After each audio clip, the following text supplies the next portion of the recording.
Wow, napakaganda naman ang tanawing ito dito sa ating planeta. Pero ang Venus at Mercury sa ngayon ay hindi kasing palad ng Earth. Saan na nga ba napunta ang mga buwan nila? Ako si Madam Info at iimbestigahan natin kung bakit nawalan ng buwan ang dalawa nating kapitbahay na planeta. Ang Earth ay may isang buwan.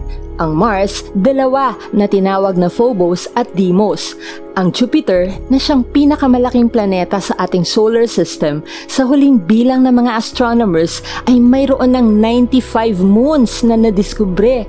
Pero ang Saturn ang may pinakamarami na sa ngayon ay mayroon ng 146 na kumpirmadong buwan. Ang Uranus ay may 27 moons at ang Neptune ay mayroong 14. Sa 8 planetang kabilang sa ating solar system, tanging Venus at Mercury lang ang walang buwang umiikot sa kanila sa ngayon. Para masimulan natin ang investigasyon, kailangan muna natin malaman kung paano nga ba nabubuo ang mga buwan. Ang definisyon ng buwan ay isang bagay sa kalawakan na umiikot sa isang planeta o iba pang bagay na hindi isang bituin.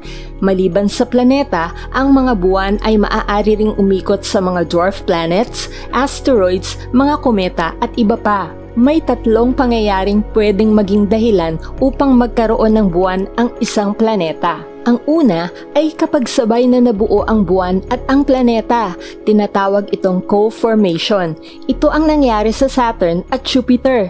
Nang nabubuo pa lang sila, napapalibutan ang bawat isa sa kanila ng ulap ng gas at alikabok na parang ring na umiikot sa kanila. Sa kinalaunan, ang mga particles na umiikot sa planeta ay pwedeng magkalapit-lapit sa bawat isa, magbanggaan, magdikit at magsama-sama. Palaki ng palaki ang nagsama-samang mga particles hanggang sa makabuo ito ng solid na bilog o sphere na siyang magiging buwan na patuloy na iikot sa planeta. Ang prosesong ito ng pagdidikit at pagsasama-sama ng mga particles ay tinatawag na accretion. Ang pangalawang pangyayari na pwedeng maging dahilan upang magkaroon ng buwan ang isang planeta ay kapag na-capture o nahuli nito ang isang lagalag na bagay gaya halimbawa ng asteroid na napadpad at napalapit sa planeta. Gaano kalapit kamo para makapture ang bagay na ito na tuluyan ng iikot sa planeta at hindi na makakawala?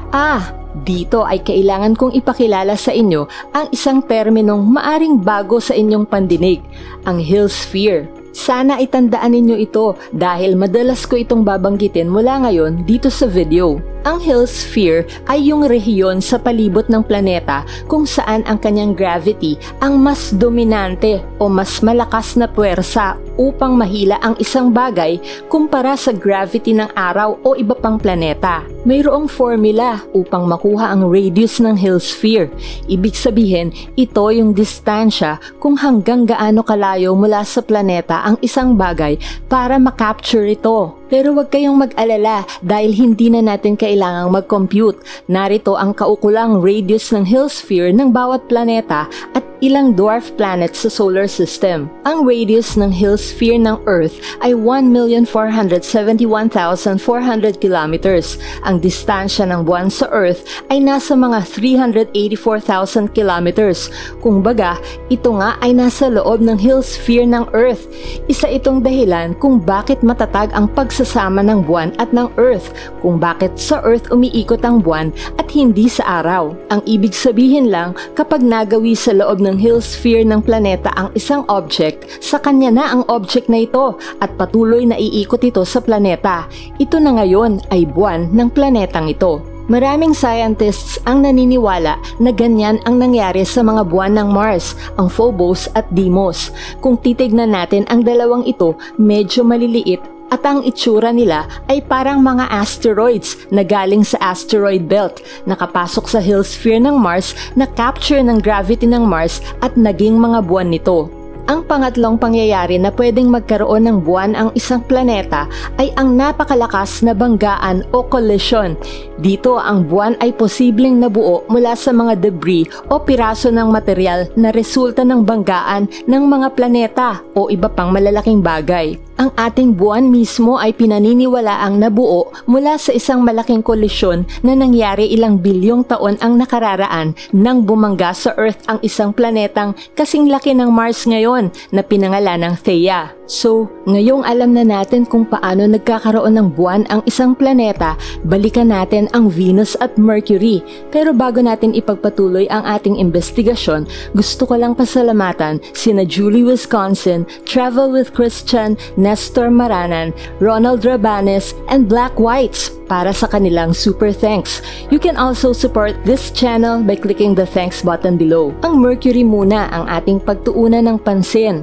Sa posibilidad na may nabuong buwan kasabay ng nabuo ang Mercury gaya ng nabanggit ko kaninang co-formation, malabo yun dahil sa lapit nito sa araw, anumang material sa palibot nito ay madaling mahipa ng solar wind. Yung mas matitibay na material na nakasurvive sa solar wind ay malamang na napunta na sa pagbuo mismo ng Mercury. Posible kayang makakapture ng buwan ang Mercury? Malabo rin dahil base sa kalkulasyon, ang Hill sphere ng Mercury ay maliit lang na may radius na wala pa sa 1,000,000 kilometro, 175,300 kilometers lang.